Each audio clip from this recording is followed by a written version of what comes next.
Welcome back to the Rebel's Edge. I'm Jon Najarian, my brother Pete joining shortly. This is the 1st of December, which is, of course, the final month of the year. So that means we're in the home stretch for 2025, folks. Pete and I will break down what's moving today and why on today's Rebel's Edge.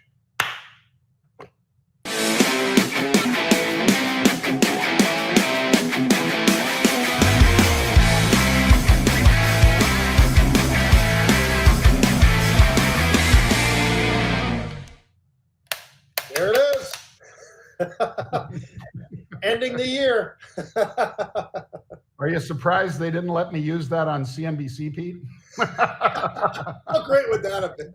Oh, that would have been funny. Because if I did it once, all of a sudden everybody'd love it. They'd be going, God, I can't wait for him to do that tomorrow. Anyway, welcome back, folks. The Dow, NASDAQ, and S&P have cut their losses in half, still down, but they're basically down about 1/3 to 0.5% rather than a full percent that they were down earlier. So that being Pete Najarian is, by the way, Pete, were you one of the guys that stormed the Golden Gopher field when the Gophers got the axe back from Wisconsin? I did not do that, but I did that a couple of years ago with my daughter Lex. The two of us, and I had never done it in my life. And she's like, Dad, you got to do it. I'm like, all right. So I was a part of that whole thing. But this go around, you know where I was, John? I went to my first Timberwolves game in quite a while. And I got to tell you, I was fortunate enough. One of the owners gave me 2 seats right there in front of everything. I mean, we were in the Prince and Jimmy Jam seats from back in the day. So it was pretty fun. In the Boston Celtics, it was a hell of a game, and the Timberwolves came out on top. So it was a lot of fun. Well, that was the team to beat a few years ago. I don't know if they've kept enough of the players they needed to keep, but some of those teams are just lighting it up this year, Pete, like the Thunder, I think, and a couple others are just, Anyway, we're not all about the basketball and the Thunder, folks. We're all about the Thunder from down under, which in this case would be the macro, which is the markets, and whether or not we can finally put behind us some of the worries about, data centers, AI, tech stocks, and so forth. That's what all the headlines were earlier today, Pete. And then I'll get to another one on the fantastic futures. But that's what I'll say the macro is. Fear. They tried to sell it hard this morning, and they didn't sell it as well as they usually do. Right. They're trying hard, John. Those bears are out there. They're trying to do something, but they're getting their butt chewed up is what's happening to them. I will say one that's gotten hit a little bit, and it's something I think to keep an eye on, the crypto. I mean, when I look over at Bitcoin and I see it down 5.5%, 7%, I mean, there's been the ups and the downs and the bounce backs and all of that. But, it's a long ways going back to October 5th when we're up at our 126,000. And we haven't really sniffed all that much close to that since. We're back closer to that 5-digit area and somewhere between 85,000 and maybe 90,000. But that and Ethereum both down about 5 or 6 or 7%. Something at least I think to keep an eye on. And I think from a macro perspective, it's interesting to see the direction that they're going. Yeah, I imagine we'll be hearing a lot about it, Pete. And in fact, that's my fantastic future today. Bitcoin and digital assets getting their digital assets kicked today again. It hasn't stopped. What is that one sign in the locker room say, Pete? The beatings will stop when the morale improves. Well, the morale ain't improving for cryptocurrencies yet. Hopefully they will later on. But yeah, you're right. There's a lot of nervousness and a lot of weeping and gnashing of teeth right now. Yeah, absolutely. Where they're not doing that, John, is over there at the Burl Ives trade of silver and gold. I mean, all they're doing is rallying back very near the all-time highs, if not at the all-time highs, both gold and silver.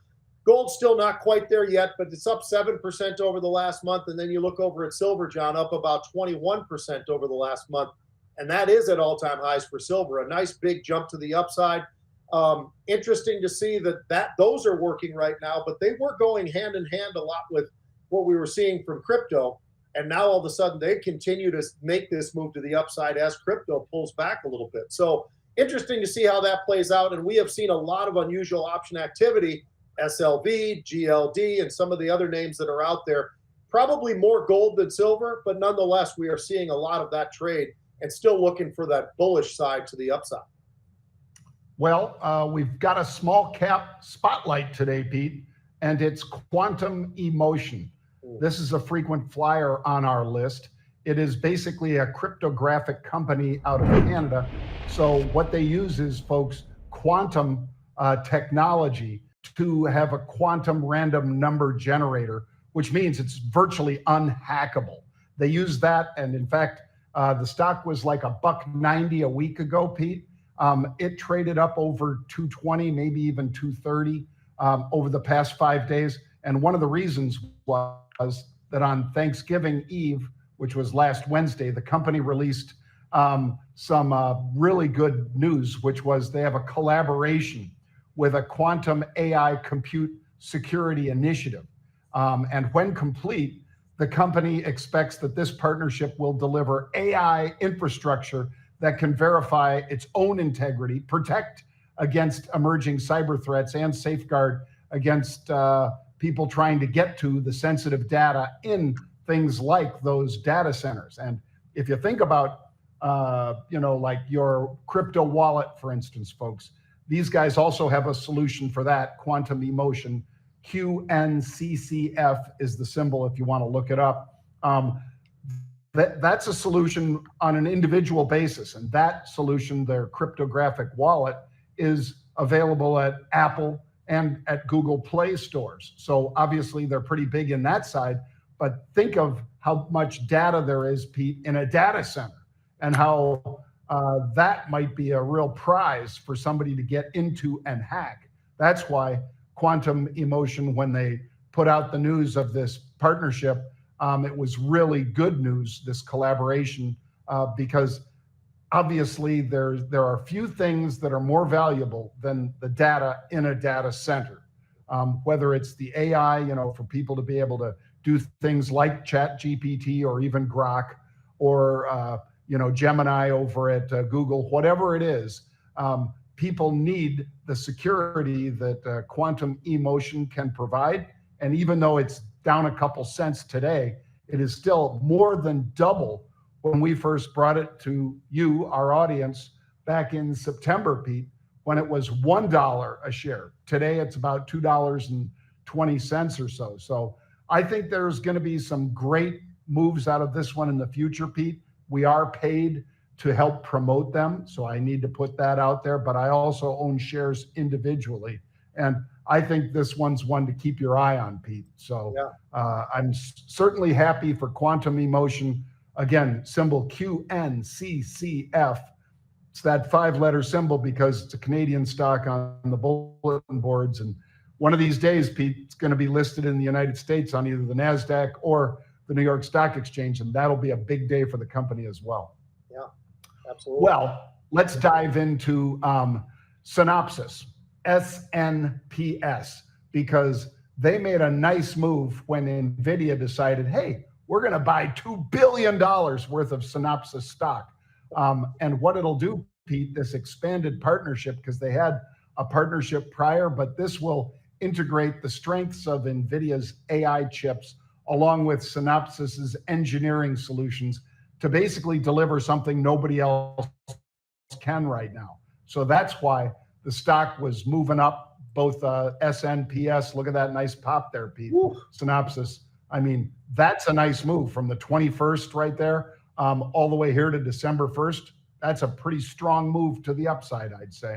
That is nice move, and it's only been a little over a week, basically, this big move to the upside that we're seeing in there. And this deal, the investment of $2 billion, as you mentioned, John, is a big deal. I think that now the 7th largest shareholder in the company for Synopsys is Nvidia. That's pretty impressive.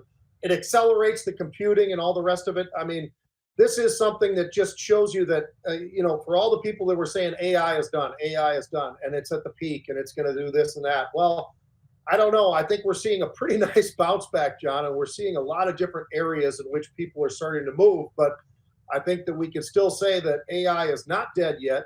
AI has still got a heartbeat and is moving to the upside in some cases. And some of these investments, some big dollars that we're talking about here. And, you know, when we talk about Nvidia, how about the 100 billion they've put into chat GBT? I mean, they're somebody who is just basically not just talking, but they're doing it with the money that they're spending in this area. And I think it's something to keep a very close eye on. If you believe in Nvidia, you believe in their CEO and what he's doing, and same thing with AMD and some of the others, I think it makes a heck of a lot of sense that these are companies that are going to do a lot better over the next couple of quarters. And we even heard that during this last earnings when we heard from Nvidia, when we heard from AMD, and some of the things that, for instance, Lisa Su talked about at AMD. I don't think it's over yet, John, even though a lot of people want to say that it is. Yeah, it ain't over. And can you buy it on fear? Yep, you can. And what does Warren Buffett always say? You buy when there's blood in the streets, Yeah. and you sell when there's a feeding frenzy. Yeah. Well, take a look at BLTE, Pete, or BLTE. I'm not sure how to pronounce it, but it's, I think, BLTE Bio. This is a clinical stage biopharma drug producer, and they moved up pretty nicely today, Pete. They were up as much as 20% in the pre.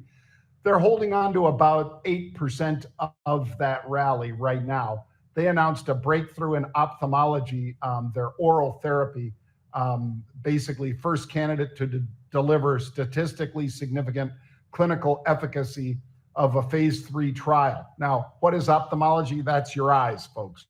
So pretty important that somebody out there is finding treatments to help people see better or see longer, rather than losing some of that through various diseases as well as old age. So BLTE still holding on to about that 8% rally, Pete. Yep. Nice move to the upside, John. Matter of fact, in the pre-market, they hit 180 in the pre-market. So gives you a little bit of an idea of how excited people were to see this news, and the news being very good. They had 104 folks, adolescents, that were enrolled into the study, and 69% of them had the improvement. So that was a good thing.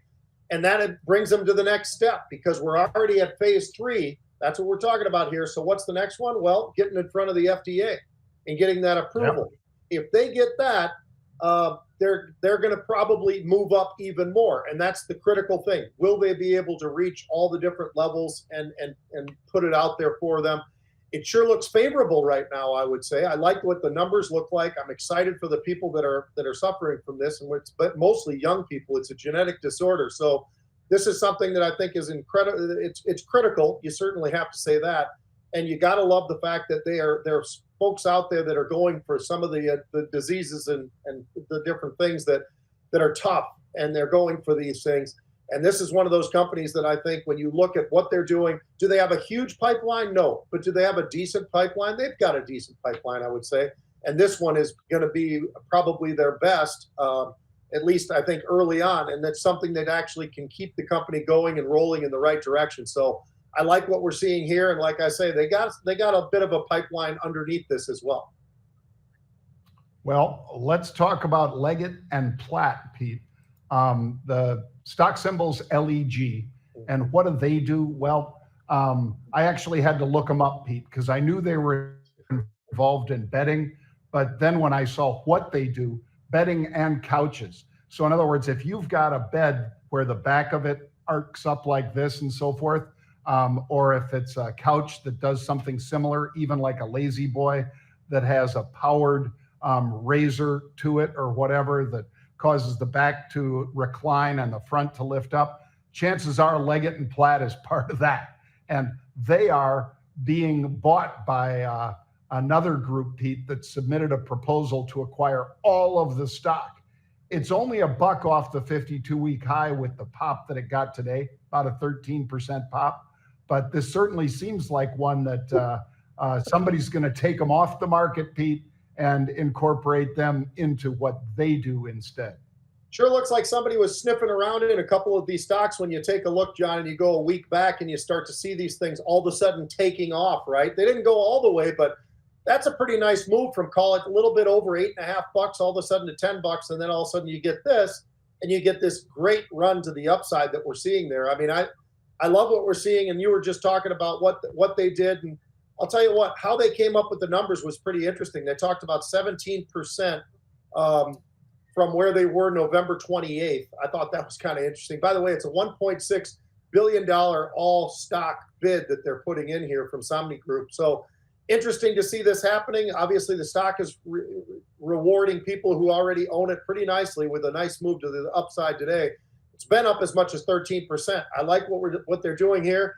This is going to be something that puts these two groups together. It's going to be a pretty massive company. I think it's pretty impressive.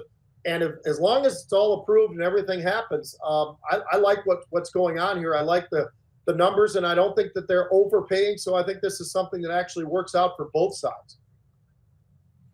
Well, let's hit one more, Pete. And I agree, obviously, with your statements about I think it works out well for both sides. Accretive is what they like to say on Wall Street about that, I think.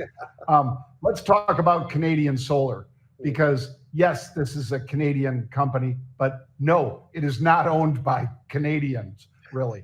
It is a Chinese company that chose to manufacture these ways of converting solar energy into power. And they have done that effectively and pretty successfully until back in April, Pete, when Trump all of a sudden threw out there the tariff that was going to be massive on any of these Chinese goods to force them to the table, even though, yes, they make them in Canada and so forth, hence the name Canadian Solar. Well, what happened here is that that stock went from $7 on the April lows to $27 today. So again, that old Warren Buffett thing about buying into fear, that would have worked out pretty well for anybody that did, Pete. And now they're going to be moving a lot of the ownership to Canada and to shareholders rather than China for much of this company. And that is why the company's rallying today, because it'll no longer be such a specific Chinese way that Trump could attack them. Yeah, it's all about solar power in this particular name, along with energy storage, which are big, very important things. So I think going forward, this is pretty interesting. I mean, Canadian Solar, we kind of lose track of it, right, John? Because everything's been about nuclear, especially in the year of 2025. It's been moving and progressing, and it started even long before that, but it started to really accelerate this year. And a lot of people have kind of forgotten about some of the other energies that are out there. And obviously with this particular name, with the solar side of it, pretty interesting. I like what they're doing here. I think that they've done a great job. I still think that nuclear is going to be the future because of all the different reasons, but the effects of it and how much energy they can get from that, I think it's just been proven that that's going to be the future. So I like the solar names. I'm not in love with the solar names, but this is a name that certainly has had a really nice run. As you pointed out, you go back to April, a lot of people were basically bailing on this whole thing. And then you look and you see this thing, the way it's been running ever since. Pretty incredible run to the upside, and an incredible, I think, smart move, like you said, kind of moving some of the operations more over to Canada and changing things up a little bit. It takes away the anything that the president or anybody else is going to be talking about in terms of China. This is a pretty good move. So we'll see how things go into the future. But like I say, I don't know that solar is going to be the real answer. I think it's a piece, but I still look for nuclear. Yep, me too. But again, if you're in a place like this, Puerto Rico, where we've got very consistent wind and sunshine, yep, for that matter, even tides, I haven't seen any tidal generators here, Pete. They are in certain parts of the world, especially like the North Sea, but I've not seen it here. But I've certainly seen massive solar fields here in Puerto Rico, as well as big wind turbines and so forth. And as long as they don't just turn into, whatever, blenders in the sky for birds, now they've slowed them down and geared them so that they move much slower. Mm-hmm. So it's not as much of a chop, chop, chop, chop, chop, which is really bad for birds. But I think this one's worth watching. Canadian Solar, because now, like Pete said, without the overhang of Chinese potentially fighting with Trump and thus getting another tariff thrown at them. All right, Pete, I know that Lane Kiffin is what everybody who watches sports has been talking about. Lane Kiffin, of course, was, past tense, the coach of Ole Miss, and he brought them to their first ever 11-win season. Let's give a little listen here, Pete, to see what the old Pittsburgh Steeler coach had to say about Lane Kiffin's departure from Ole Miss. You even asked that question. Why would an AD let a coach who made a decision that he wanted to go to LSU and not stay at Ole Miss coach my players and use my coaches and tell them for the next month why they should be joining him at LSU? Totally understand. I would just say thank you, Lane, and goodbye. And that being said, if indeed he decides to take other coaches with him, I would just say any player that goes to play for Lane Kiffin, just understand one thing. It's not about the program. It's about Lane Kiffin.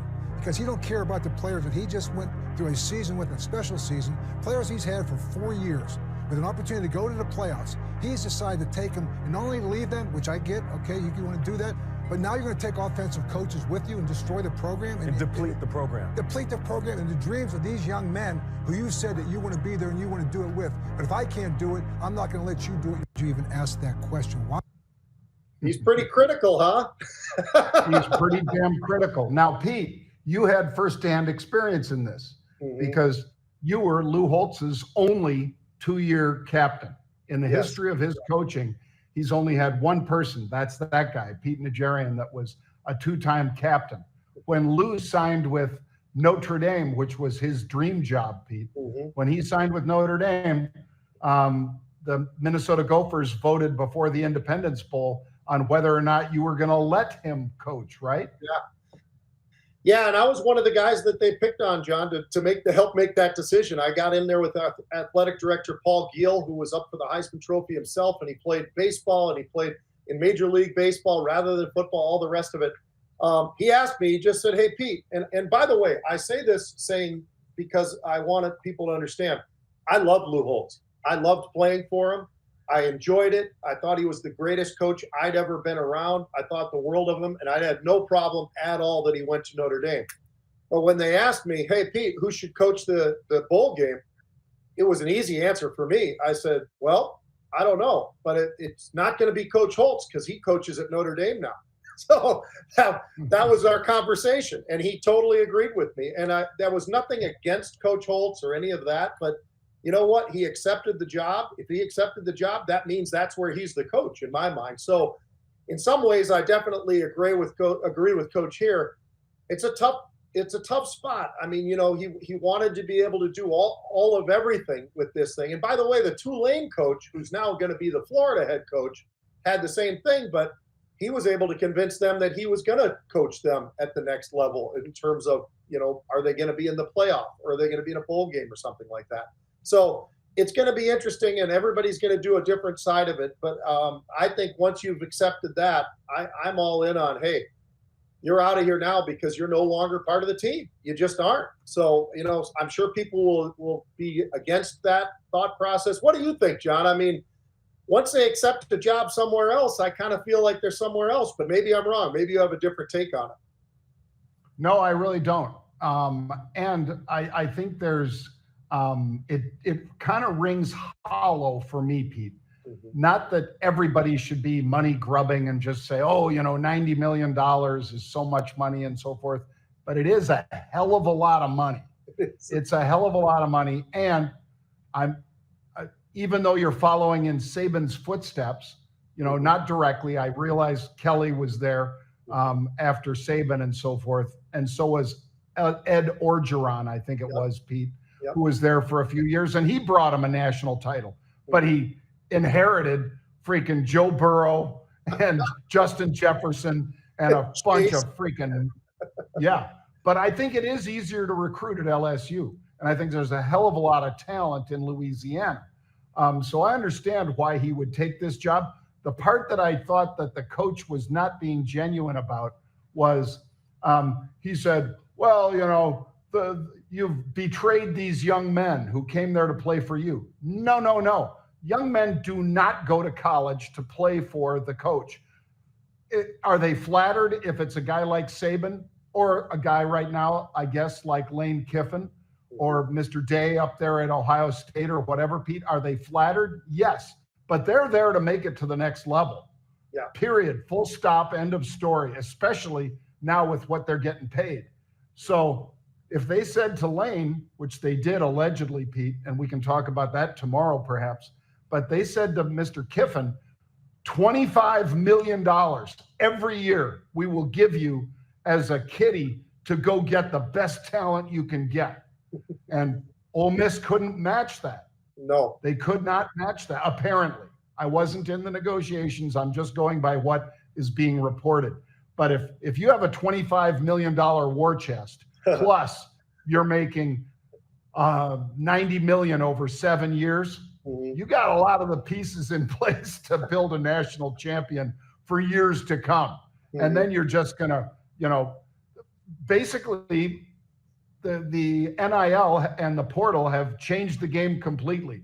Yeah. So no, young men don't sign up to just be there with the coach. They sign up to make it to pros and to obviously have a great camaraderie with the other players on the team. But I think they're there to become pro athletes. Period. Full stop. End of story.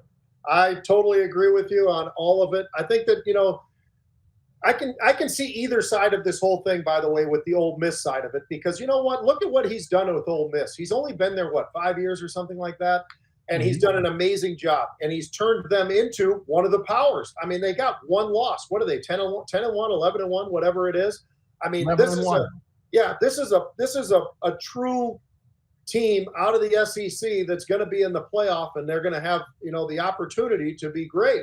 They also have the opportunity to recruit incredible athletes at the school. So there's a lot of different ways, I guess, you could look at this thing. Maybe he has an issue with somebody at the school. That came from my wife, actually, not me. She said to me, she goes, well, I think you're being a little unfair, because I said, you know what? I don't know why LSU or Florida are a better job than Ole Miss. Why are they a better job even? And so she basically said, yeah, but what if there are people there, the athletic director, the chancellor, or somebody where there's just a little bit of friction and you just don't really want to have to deal with that anymore. And you decide, you know what? I'm going to leave that there and I'm going to go to LSU. So I don't know. I don't know the answer to that, but I'll tell you what, you want to talk about how quick those dominoes started to fall. The second we heard that Lane Kiffin was going to LSU, what else did we hear, John? Well, I'm looking at it right now. Pete Golding, the defensive coordinator, is now not just fill-in. He's going to be the head coach for Ole Miss. He's defensive coordinator. John Summerall from Tulane is going to Florida. Alex Golish is going to Auburn from USF. You've got Ryan Silverfield from Memphis, who had a great year this year, going to Arkansas.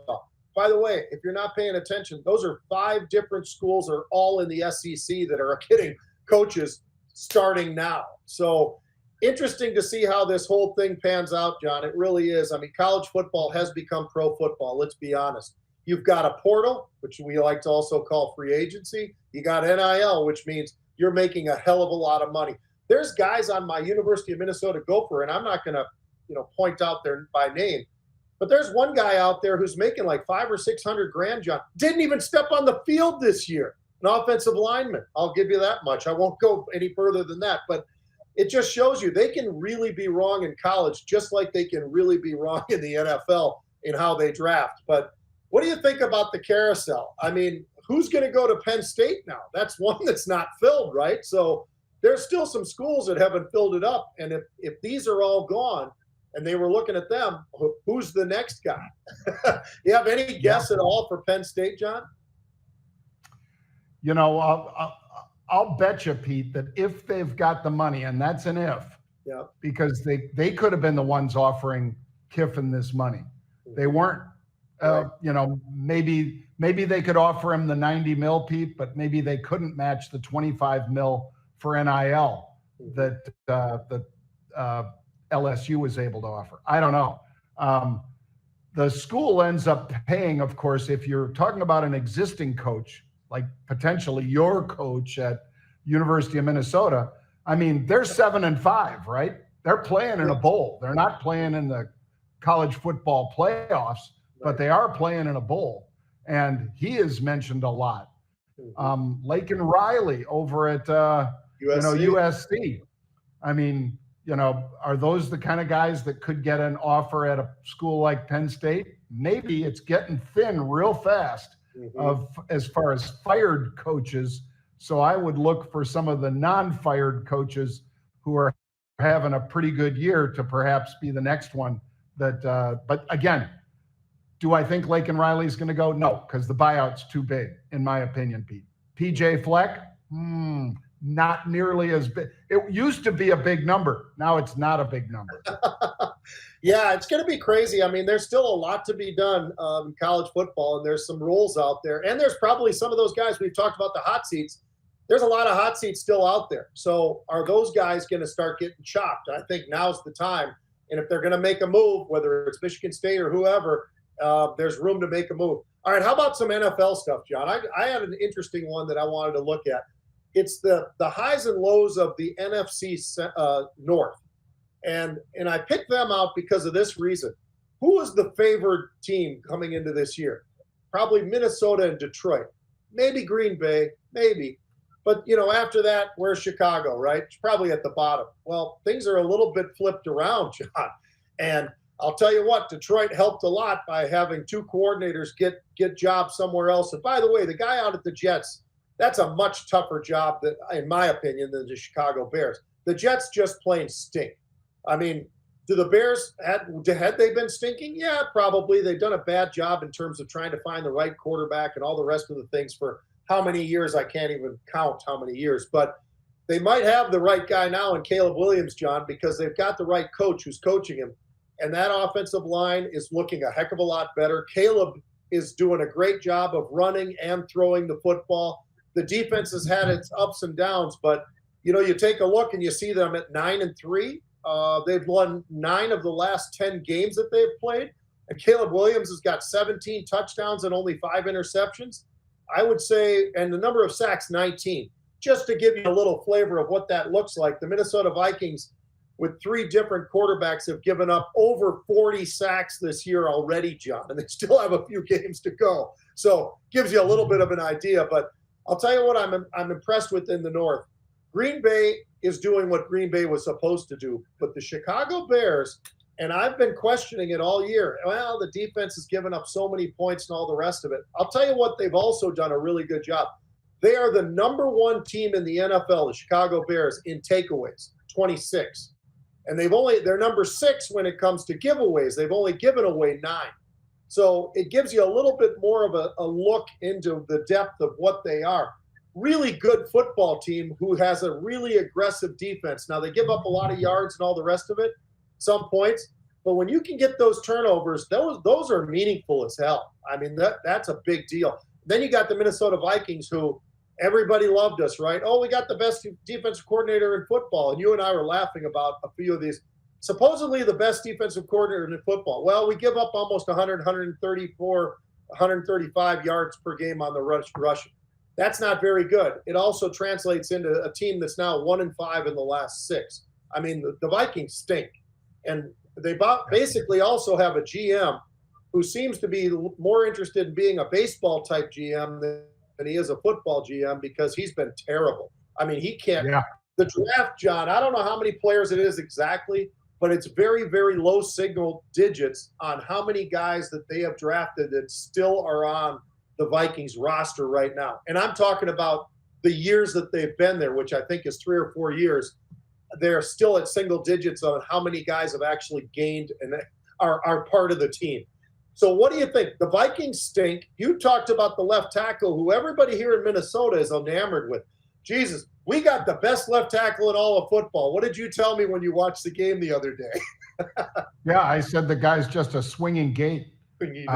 Guys go right around him, guys go underneath him, but especially they go outside of him, Pete. Yep. They dive like they're going to go inside, and then they go around him to the outside. Until you told me people think he's one of the best, I thought that guy was the worst left tackle I've seen in years. And it's why JJ and all the quarterbacks there either are getting hurt or they're getting, PTSD from all the hits. Yeah. So I am not a fan. But I'll say this, Pete, so Chicago and the Packers, that's the game. Mm-hmm. Because obviously if the Bears win it, it's theirs, it's their oyster. Mm-hmm. If the Packers win it, they're right back in it, which they're on the outside looking in right now, but they need a head-to-head win against the Bears this week.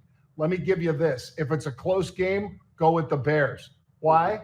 Well, because Green Bay is 3-3-1 on games decided by 7 points or less.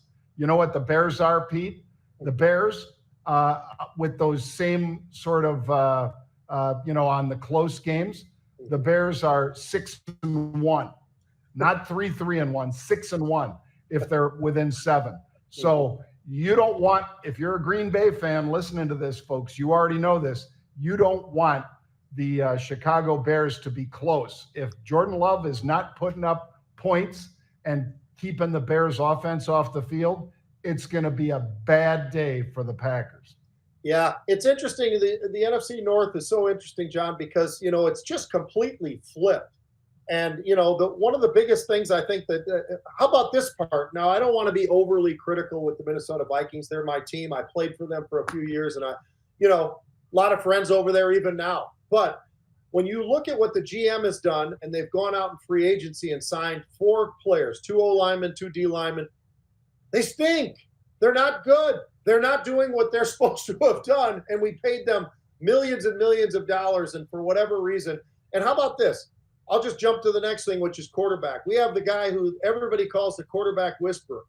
Well, Sam Darnold's doing pretty damn good, but he ain't doing it for the Vikings. He's out at Seattle, who beat the Minnesota Vikings 26-0 yesterday. 26-0. So it shows you a little bit about how things are really going as far as both those two teams. Seattle's a playoff team for sure. Minnesota's at the bottom. Oh, and by the way, the old Colts with your buddy Daniel Jones, who you Indiana Jones. Danny Dimes.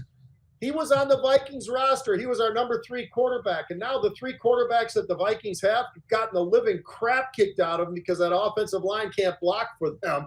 And so Brosmer went out there from the University of Minnesota. It wasn't fair to throw him out there, but they kind of had to because JJ's banged up a little bit and they've, had some injuries here and there. He got his shot.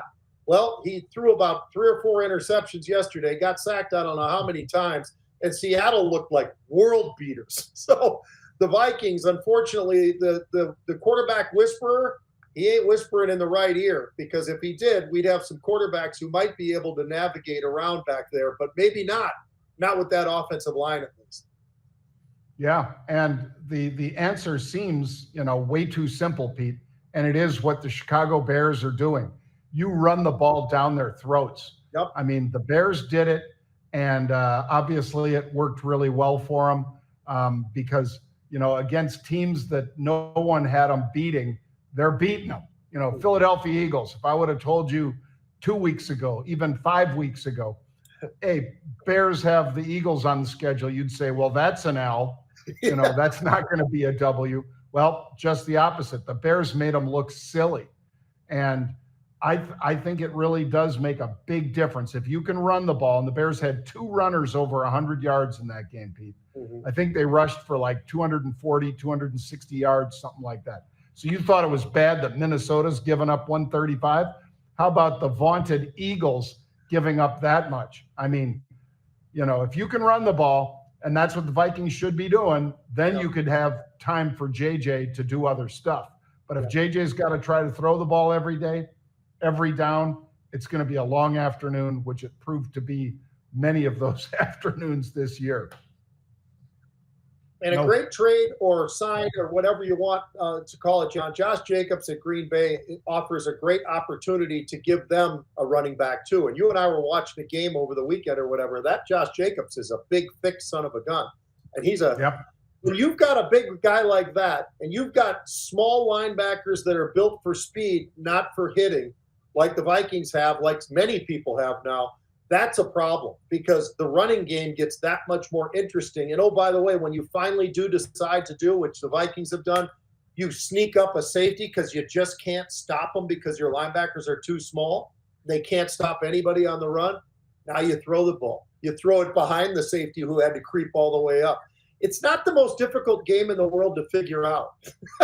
But these offensive defensive coordinators just are amazing for me to watch, John, because I'm like, all right, well, they've ran the ball 3 or 4 times. All right, well, they're going to make it look like a run, and maybe the tight end's going to curl right behind them where the safety used to be, but they had to sneak him up. Well, it's because those linebackers are too small. It's not that difficult to figure out.